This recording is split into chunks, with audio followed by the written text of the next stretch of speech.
All right, and welcome back to the next part of this beautiful process and us making, I know, I broke it. I went poke really hard on this, but kind of making a tray. So that's what we're gonna be making today.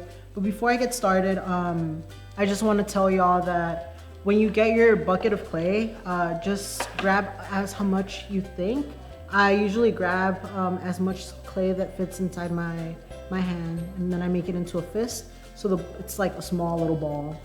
But before that, what you're gonna wanna do, take maybe 2 minutes to do this, but look around your room. I'm looking around my room. And find cool objects that you may wanna use to give it some shape, to roll out the clay, because think of this as some dough as you're gonna make cookies. So you're gonna want something that's flat enough to roll it out. You're gonna want something, I'm using this sharp little stake to give it some, some texture, some bumps, some holes or something. And I don't have a rolling pin. Oh, thank you. My assistant just brought me something. Thank you, assistant. I can use this to make it into a perfect circle if you're really into making sure that everything is very symmetrical. And then I have some block here if I want to make actually something like this, but maybe in a triangle. And if you want to give it some letters, some texture, you can maybe, if you have this laying around your house, because for some reason I do, you can use that too. So let's get started, shall we? All right, so here's my dough. I'm gonna try to get my dough, I mean my clay. But I'm gonna make it into a circle.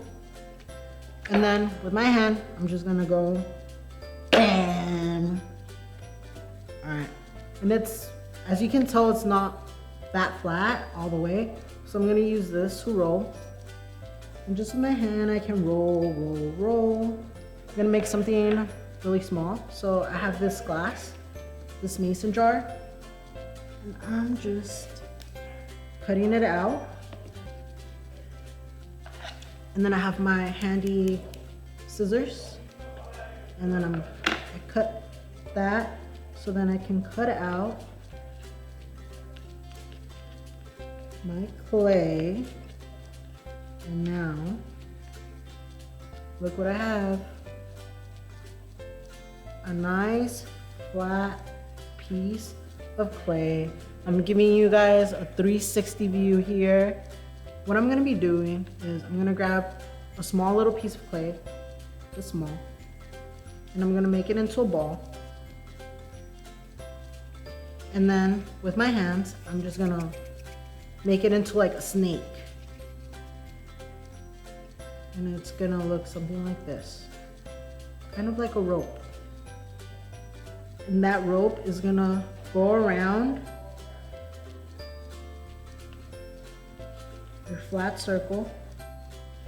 And as you can tell, I can't even lift this up to show you guys, but it didn't cover all of it. So I'm gonna have to get another piece of the remaining clay that I have, and then just repeat that same step.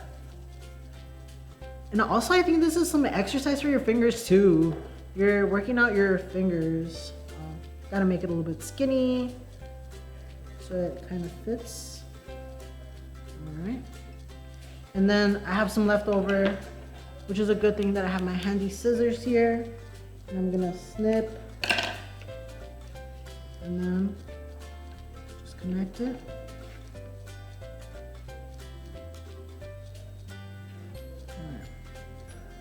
And then here's a tip.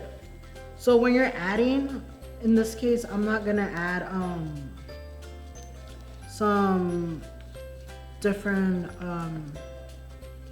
I guess, shapes to this. Usually what some other people like to do is they like to give faces to whatever they're making, either plates or like their jewelry holding plates. What you usually need is some water, and the water is like a glue.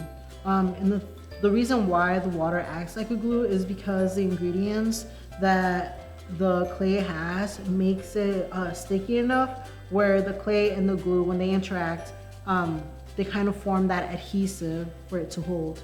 So when you let it air dry, this won't fall out because it has the water. So here it is, kind of round.